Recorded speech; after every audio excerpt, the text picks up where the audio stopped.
a paz do Senhor. O outro, a gente está dando exemplo para sermos cuidados um dia. A diferença é essa. Então, que exemplos nós estamos sendo? Que tipo de seres humanos nós estamos sendo? Tem um espírito amigo que diz que muitos de nós querem ser muita coisa e ainda não aprendeu a ser gente. E eu concordo. Tem muitos de nós que querem ser muita coisa, que quer ser algo que está muito distante e a gente não aprendeu a ser gente. Porque aprender a ser gente é a gente olhar para o outro com empatia, é se colocar no lugar do outro, é ver que todos nós estamos aqui numa trilha, que alguns de nós podem estar passando por dificuldades e quem não está tem a obrigação de ajudar aquele que está. A gente está aqui e tem que entender que aquele que está sofrendo também é de nossa responsabilidade. E quando a gente entende isso, a gente começa a entender a espada simbólica de Jesus. Essa espada que veio apontada não para o outro, mas apontada para nós mesmos. Apontada para os nossos defeitos que carregamos conosco.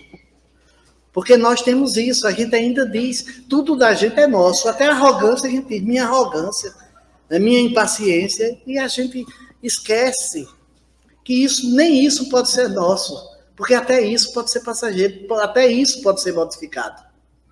E a gente só modifica quando a gente quer. Aí você diz, não, mas eu não escolhi. Eu vi um texto na internet essa semana que o cara dizia, eu pedi a Deus para ser pobre um dia, aí ele me deixou pobre a vida toda.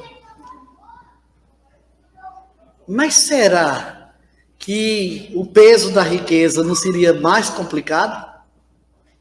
Porque a gente sempre acha que o peso da falta é muito complicado. É claro que dói muito. Eu digo isso de experiência própria. Eu digo isso porque eu vivi isso na carne. O peso da necessidade é muito grande. É muito complicado. É muito difícil você lidar sem saber, com as inconsequências, sem saber como vai ser o seu dia da manhã. É muito difícil você lidar com isso, sem saber se amanhã você tem o que comer, se amanhã você tem o que vestir, se amanhã você tem para onde ir trabalhar. É muito difícil lidar com isso. Mas se a gente colocar numa balança quanto é difícil também a gente lidar com as imperfeições que não estamos tendo coragem de modificá-las em nós, a gente vê que é muito mais complicado.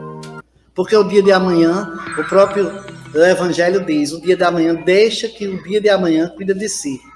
Deixa a desgraça do dia da manhã para este dia. Então, muitas vezes, a gente fica muito preocupado com o dia da manhã. E qual é a minha preocupação hoje?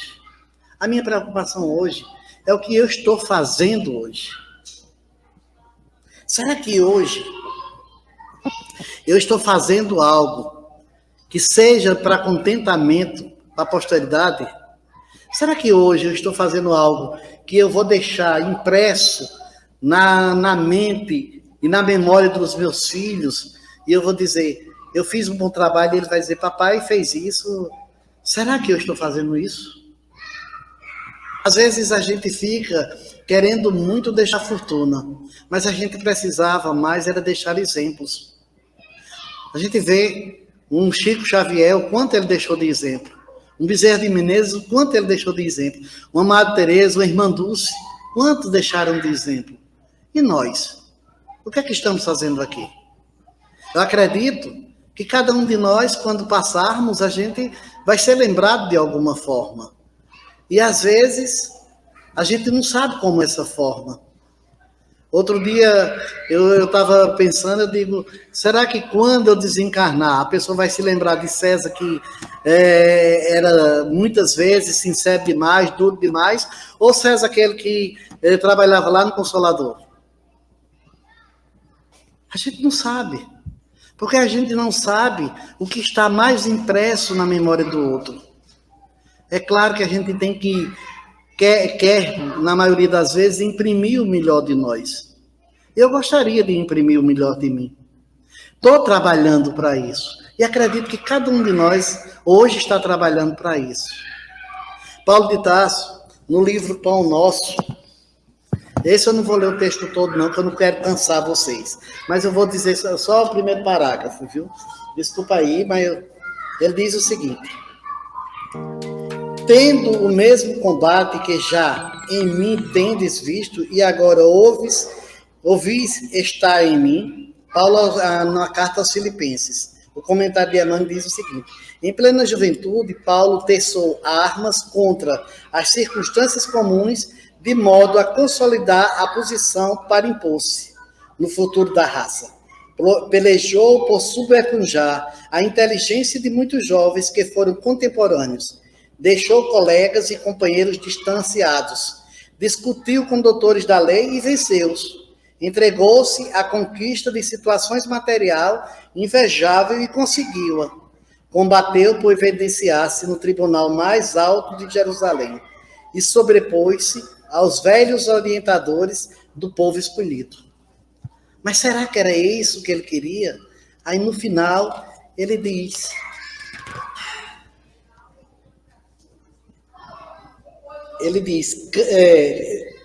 quebra-se a espada nas mãos para sempre. E ele diz o seguinte: sofre, aperfeiçoa-se em silêncio, com a mesma disposição de trabalho que eu caracterizava. E diz, humildemente, ele diz, lembra-se, meu irmão, de que nem Paulo, agraciado pela visita especial de Jesus, conseguiu escapar. Paulo